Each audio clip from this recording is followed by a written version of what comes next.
नमस्कार, आदाब, सत श्री अकाल। चैट विद सुरेंद्र वत्स के नए एपिसोड में आप सबका स्वागत है। हम आपसे बार बार विनती करते हैं कि जिन लोगों से आप मिलना चाहते हैं उनके नाम नीचे कमेंट्स में डालिए, लेकिन किस कंपनी से आप जुड़े हैं वो इमोशंस कंट्रोल में रखिए। उस कंपनी का नाम मत लिखिए, किस व्यक्ति से मिलना चाहते हैं वो नाम आप जरूर लिखिए। और आपने एक नाम बहुत बार लिखा, यंगेस्ट अचीवर इन direct selling mister Rakesh Sharma. और आज हम लोग बहुत कुछ सीखने वाले हैं, स्पेशली यूथ के लिए ये इंटरव्यू बहुत इंपॉर्टेंट होने वाला है। सो आइए मिलकर हम लोग स्वागत करें youngest energetic leader in direct selling mister Rakesh Sharma. Sir, chat with Surendra Vats में बहुत बहुत स्वागत है। Thank you very much sir. और चैट विद सुरेंद्र वत्स को मैं डे 1 से फॉलो करता हूँ, पूरी टीम में प्रमोट करता हूँ और आप बहुत बड़ा काम कर रहे हैं सर। और दो लाइनें, ये लाइनें मेरी नहीं है, ये लाइनें किसी और की है, मैंने सुनी है। आपके बारे में बोलना चाहूँगा कि कुछ लोग थे जो वक्त के सांचों में ढल गए और कुछ लोग हैं आप जैसे जो वक्त के सांचे ही बदल गए। क्या बात है। Thank you very much sir. आपने मतलब आगाज इतना शानदार किया है तो निश्चित रूप से व्यूअर्स के लिए एक संदेश है कि इस इंटरव्यू को लास्ट तक जरूर देखिएगा, बहुत कुछ आपको मिलने वाला है। हम आगे बढ़ें सर, आपके कमिंग सून के इंटरव्यू में जो कमेंट्स आए हैं, कुछ कमेंट्स में पढ़ना चाहता हूं जी। संदेश मोड़ सिंह लिखते हैं, डायरेक्ट सेलिंग में कम उम्र के सचिन तेंदुलकर आ रहे हैं। टीम सुनील कुमार झा ऑफिशियल लिखते हैं, अब आ रहे हैं रियल हीरो जो जीरो से शिखर तक का सफर किए। प्रदीप प्रजापति टाइगर लिखते हैं, हिंदुस्तान के कोने कोने में अपना नाम रोशन करने वाले रियल हीरो आ रहे हैं। I love you so much sir. Pintu Kumar Mahato लिखते हैं, नेटवर्क मार्केटिंग का बब्बर से आ रहा है। इस्माइली आज़ाद लिखते हैं, जिसका मुझे था इंतज़ार, जिसके लिए दिल था बेकरार, वो घड़ी आ गई। और हरमनदीप ने लिखा है, मोटिवेशन एनर्जी से भरपूर mister Rakesh Sharma sir, I love you. हमारे दिल की तमन्ना पूरी हुई, आपको CWSV पर सुनेंगे, बहुत खुशी हो रही है सर। तो हमारे व्यूअर्स बहुत प्रसन्न हैं, बहुत खुश हैं सर, और ये जताता है, ये दिखाता है कि लोग बहुत प्यार करते हैं आपको। थैंक यू वेरी मच सभी व्यूअर्स का जिन्होंने इतने शानदार कमेंट्स किए हैं। Thank you very much. Thank you so much sir. हालांकि आपका बड़ा नाम है, आपकी कंपनी में जो लीडर्स हैं, अचीवर्स हैं, और हर डायरेक्ट सेलर आपके बारे में बहुत अच्छे से जानता है, लेकिन इस प्लेटफॉर्म के माध्यम से हम सभी कंपनियों के महान लीडर्स से हम सीखते और जानते हैं सर। और सबसे बड़ी लर्निंग होती है आपकी जर्नी से। तो आपकी अब तक की जर्नी के बारे में पहले हमें बताइए। जी सर, मैं बताना चाहूँगा, मेरा जन्म हरियाणा के एक छोटे से गांव में हुआ। एजुकेशन सरकारी स्कूल में हुई, जहाँ पे 20-25 पैसे फ़ीस लगती थी, वहाँ से मेरी एजुकेशन हुई। बचपन में जब मैं छोटा था, मुझे क्या बनना है ये काफ़ी टाइम तक मेरे को समझ नहीं आया, लेकिन क्या नहीं बनना ये छोटा सा था, जब भी समझ में आ गया था। मैंने परमात्मा से हमेशा 2 चीज़ मांगी कि कुछ भी बना देना, दुकानदार मत बनाना। अगर कुछ दुकानदार भाई मेरे को सुन रहे हैं तो इसको आप फील मत करना। मैं नहीं चाहता था एक ही काम को बार बार करना, रोज़ एक ही दुकान पे जाके बैठना। दूसरा चीज़ परमात्मा से मांगी मैंने कि मेरे को नौकरी ना करनी पड़े। मैं नहीं करना चाहता। मैं अपने आसपास में, अपने परिवार में, रिलेटिव्स में बहुत सारे लोगों को जॉब करते देखता था, और मैं देखता था कि पूरी ज़िंदगी काम करने के बाद भी उनके पास में क्या है। मेरा मन था कि मैं बिज़नेस करूं, और लेकिन जो मैं सोचा ऐसा कुछ नहीं हुआ। 10+2 के एग्ज़ाम देने के बाद में घर की फाइनेंशियल कंडीशन ज़्यादा अच्छी नहीं थी, तो मैंने डिसीजन लिया कि मैं पढ़ाई तो करूँगा, पढ़ाई के साथ साथ एक जॉब भी करूँगा। राइट। और जॉब स्टार्ट की मैंने, एक मैजिशियन थे उनके साथ असिस्टेंट का काम स्टार्ट किया। अच्छा। असिस्टेंट जो आप देखते होंगे, जो पीछे खड़े होते हैं, मैजिशियन कोई भी आइटम दिखाते हैं उनको वो आइटम पकड़ाते हैं, फिर बाद में सब चीज़ों को फोल्ड करके और उनके पीछे पीछे चलते हैं। Right. तो 1500 रुपये की जॉब स्टार्ट की, 2 साल उस जॉब को किया। BA सेकेंड ईयर में हुआ, और जब BA सेकेंड ईयर में हुआ, एक चीज़ मैं रोज़ परमात्मा से मांगता था कि कोई मौका मिले, जी जान लगा देंगे। और ये डायरेक्ट सेलिंग इंडस्ट्री मेरी जीवन में आई। पहली मीटिंग में जाने का मौका मिला, और जब मैं पहली मीटिंग में गया, उसी मीटिंग से मैंने डिसीजन लिया कि आज के बाद, इतना एक्साइटेड हुआ उस मीटिंग को देख के, और वहाँ बैठे बैठे सोचा कि आज के बाद ना पढ़ाई करनी, ना जॉब करनी, आज के बाद full time direct selling industry में काम करना है। अच्छा, ग्रेट। तो आपने चूंकि शुरुआत में ही किया, मतलब 10+2 आपने किया था, उसके बाद में तो घर से विरोध नहीं आया? घर वालों ने बोल दिया कि ठीक है बढ़िया करो? नहीं, ऐसा नहीं हुआ सर। घर से विरोध आया क्योंकि मैंने दोनों चीज़ छोड़ दी थी। तो घर वालों ने कहा कि ये डिसीजन हो सकता आपका गलत हो, क्योंकि उस समय माहौल बड़ा नेगेटिव था। उस समय कोई बहुत बड़े एग्जाम्पल नहीं थे, गवर्नमेंट की कोई गाइडलाइन नहीं थी। तो परिवार वालों को थोड़ा सा मैंने समझाया कि एक पहली जो मीटिंग मैंने अटेंड की थी वो एक आईएएस ऑफिसर की थी। अच्छा। तो मैंने उनसे जाके बात की कि जब एक आईएएस ऑफिसर इस बिजनेस को कर रहा है तो मेरे को भी करना चाहिए, और बहुत पावरफुल बिजनेस है, जीवन को बदल देगा। शुरुआत में विरोध हुआ, लेकिन बाद में परिवार वालों ने कहा कि ठीक है आप करके देखो, और अगर कुछ ना लगे तो दोनों चीज़ आपके हाथ से चली जाएंगी, पढ़ाई भी आपकी चली जाएगी और आपकी जॉब भी चली जाएगी। That's great.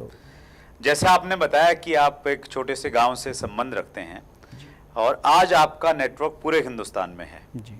तो छोटे से गांव से पूरे देश में नेटवर्क को फैलाना कैसे संभव हो पाया सर?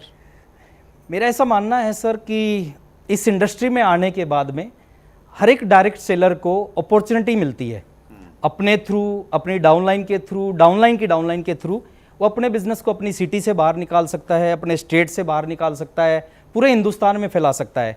ऐसी अपॉर्चुनिटी मेरे सामने आई और मैंने उस अपॉर्चुनिटी पे काम किया। मेरे को आज भी याद है, उस समय हम जो भी व्यक्ति मिलते थे उनको प्लान दिखाते थे। तो एक बिहार में मेरा बिजनेस गया, और बिहार में बिजनेस कैसे गया, मेरी एक जानकार थे, उनके घर में पीओपी का काम चल रहा था। अच्छा। और उस पीओपी के जो ठेकेदार थे, मैंने उनको नेटवर्क मार्केटिंग का प्लान दिया, उनको समझ में आ गया, और वो बिहार से थे तो बिहार में बिजनेस गया।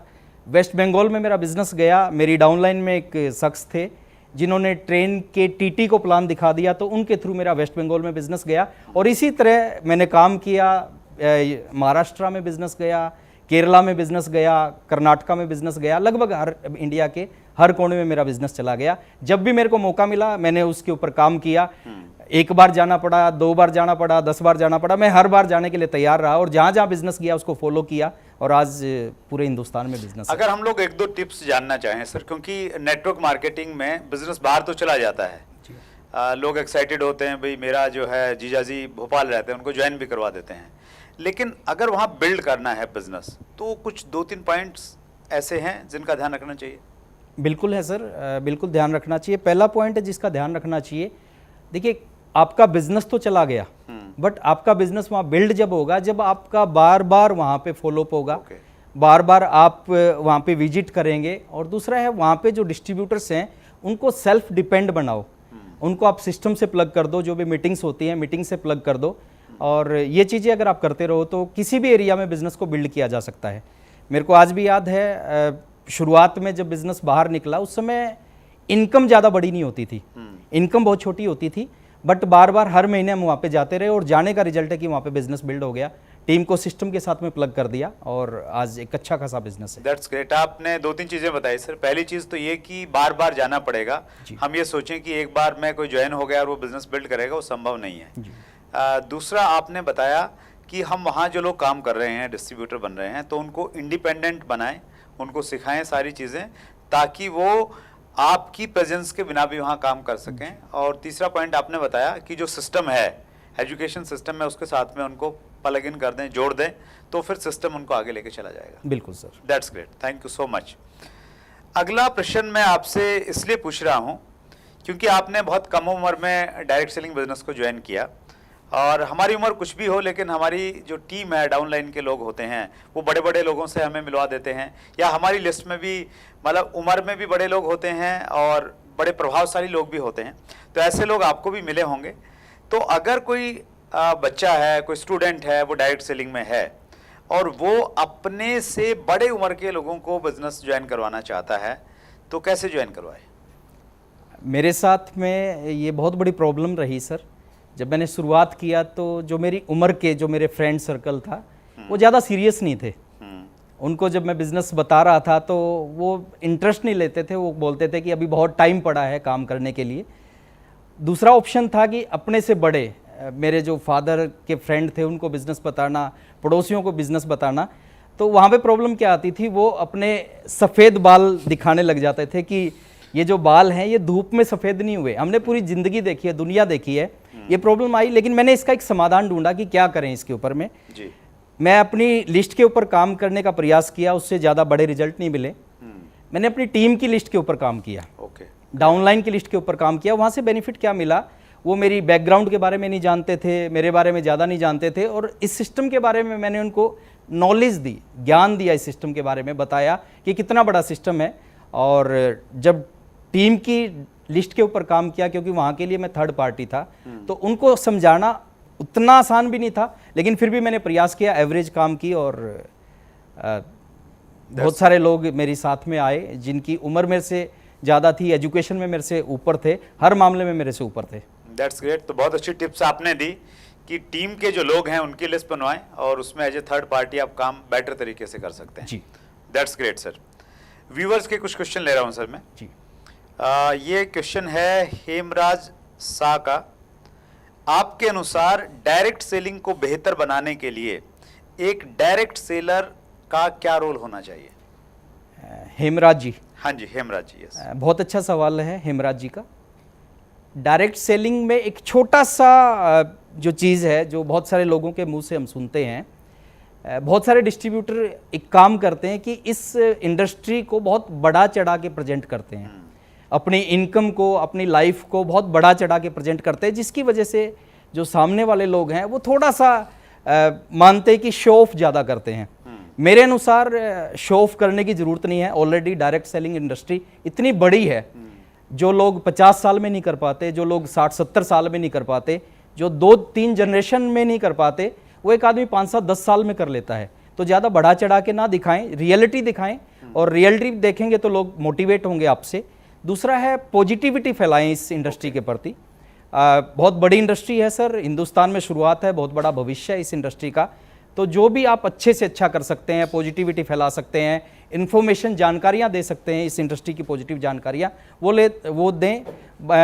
किसी भी चीज़ की आप बुराई ना करें, क्योंकि गलत चीज़ हर जगह पे होती है, अच्छी चीज़ हर जगह पे होती है।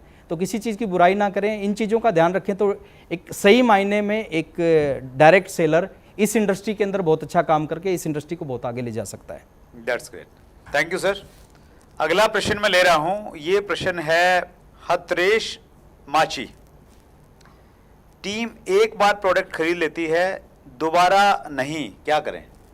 जी, 2 जवाब मैं इसके देना चाहूँगा सर। पहली चीज़, जो प्रोडक्ट टीम खरीदती है वो रिपीट जब खरीदेगी जब आप उस प्रोडक्ट के कुछ टेस्टिमोनियल उनको दिखाएंगे, राइट, उस प्रोडक्ट के बेनिफिट उनको बताएंगे। समटाइम नज़र नहीं आते बेनिफिट, कुछ समय बाद नज़र आते हैं। अगर आप उस प्रोडक्ट के बेनिफिट उनको बताएंगे। दूसरी चीज़ हमें करनी चाहिए, टीम को सिस्टम के साथ प्लग करना चाहिए। देखिए, आप अपने साथ प्लग करेंगे तो ज़्यादा बड़ा काम नहीं कर पाएगी, आप सिस्टम के साथ प्लग करो। सिस्टम मतलब आप सेमिनार के साथ प्लग करो, आप अपलाइन के साथ में प्लग करो। जब सिस्टम के साथ प्लग करेंगे तो ये सारी समस्याएं खत्म हो जाएंगी। हाँ, वहाँ से उनको प्रोडक्ट की जानकारी भी मिलेगी, ट्रेनिंग भी मिलेगी, वो सारी चीज़ें मिलेंगी, तो निश्चित रूप से वो रिपीट भी करेंगे। जी sir. That's great, superb sir. मैं सेकंड लास्ट प्रश्न ले रहा हूँ sir. Success is celebration YouTube channel है ये, इनका प्रश्न है, क्या स्टार्टिंग में नेटवर्क मार्केटिंग को पार्ट टाइम करना चाहिए या स्टार्टिंग से ही फुल टाइम आ जाना चाहिए? बहुत अच्छा सवाल है ये, और बहुत सारे लोग इस सवाल को पूछते हैं कि पार्ट टाइम करना चाहिए या फुल टाइम करना चाहिए। 3 तरह से लोग नेटवर्क मार्केटिंग बिजनेस करते हैं सर। कुछ लोग फुल टाइम करते हैं, कुछ लोग पार्ट टाइम करते हैं, कुछ लोग सम टाइम करते हैं। मैं यही कहना चाहूँगा सर, आप पार्ट टाइम भी कर सकते हैं, फुल टाइम भी कर सकते हैं, बट सम टाइम नहीं करना चाहिए। क्योंकि जो लोग सम टाइम करते हैं, सम टाइम मतलब कुछ लोग आज किया, 4 दिन फिर नाम नहीं लेते, फिर 5वें दिन फिर कुछ काम किया, फिर 10 दिन फिर नाम नहीं लेते। और ऐसे लोग ना पहले कामयाब हुए हैं, ना आज कामयाब हुए हैं, ना आगे कामयाब होंगे। पार्ट टाइम करने वाले थोड़ा सा टाइम लग सकता है, फुल टाइम करने वाले और जल्दी कामयाब हो जाएंगे। दोनों तरीके से हम कर सकते हैं, वो हमारे ऊपर डिपेंड करेगा, हमारी सिचुएशन कैसी है उसके अकॉर्डिंग हम डिसीजन ले सकते हैं। पार्ट टाइम भी किया जा सकता है, फुल टाइम भी किया जा सकता है। मतलब जैसे भी करें, सीरियसली बिल्ड करें, इसको सीरियस माने और डिसिप्लिन के साथ में करें, कंसिस्टेंसी के साथ में करें, वो इम्पोर्टेंट है। जी sir. Thank you. Last question है sir, funny moment of your life. Funny moment, एक वाकया मेरे को याद आ रहा है सर। जी प्लीज। फनी मोमेंट भी कह सकते हैं और एक सीख भी कह सकते हैं इसको, नेटवर्क मार्केटिंग में बहुत बड़ी। जी। मेरा जो पहला प्लान था, जैसे मैं मीटिंग को अटेंड करके घर पे आया, बड़ा एक्साइटेड था, और जो शख्स मीटिंग करने के लिए आए हुए थे उन्होंने कहा लिस्ट बनाओ और जाके लोगों को प्लान दिखाओ। तो मैंने लिस्ट बनाई, और जो पहला नाम लिखा उस लिस्ट में वो थे मेरे पड़ोसी। अच्छा। तो पड़ोसी के घर पे गया, मैंने जाके उनको बताना स्टार्ट किया कि मैंने एक बिज़नेस शुरू किया आज।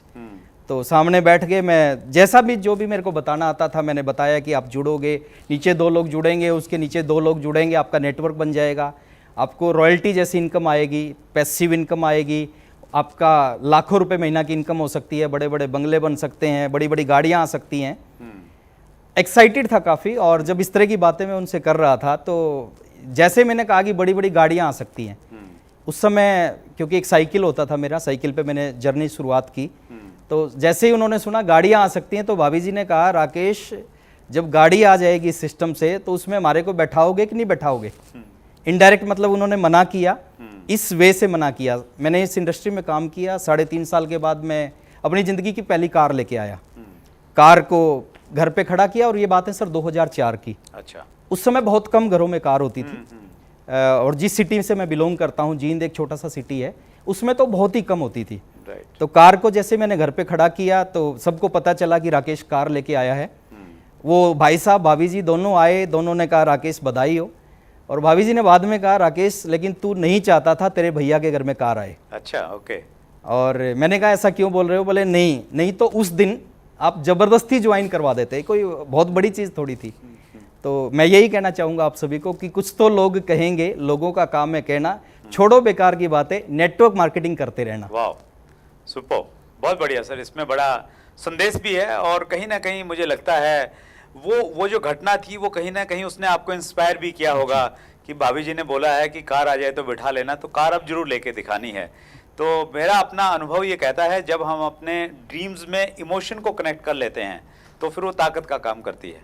बिल्कुल सही कह रहे हैं सर आप, और ऐसा मेरे साथ भी हुआ। उस दिन ड्रीम बना, कार का ड्रीम बचपन से ही था, लेकिन वो ड्रीम और पक्का हो गया कि अब तो कार लेके दिखानी है। That's great sir, super. जितना लोगों ने बोला था, जो कमेंट्स किए थे, उससे बेहतरीन तरीके से आपने बातचीत की सर। आपके पास में बहुत सारा तजर्बा है, बहुत सारा अनुभव है, और स्पेशली उस समय आपने स्टार्ट किया जब आपकी एज बहुत कम थी। क्या एज रही होगी सर आपकी शुरुआत में? मैंने सर बीए सेकंड ईयर में था, मैं 19 साल की एज में नेटवर्क मार्केटिंग में किया।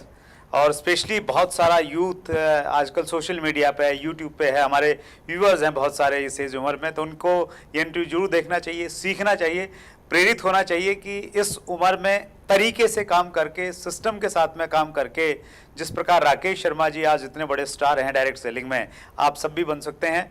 लोगों को इंस्पायर करने के लिए बहुत बहुत धन्यवाद सर, समय निकाला आपने। Thank you very much. Thank you very much sir, chat with Surendra Vats पे बुलाने के लिए।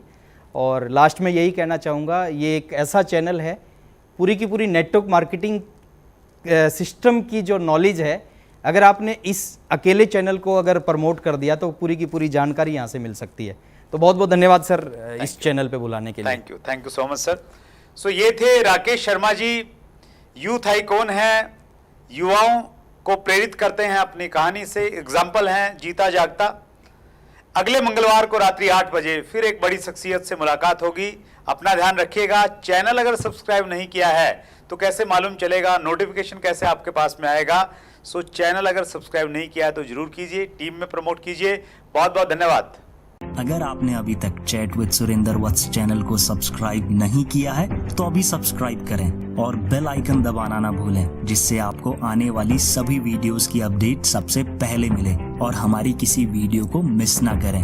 वीडियो को ज्यादा से ज्यादा शेयर और लाइक करके अपना प्यार जरूर दें।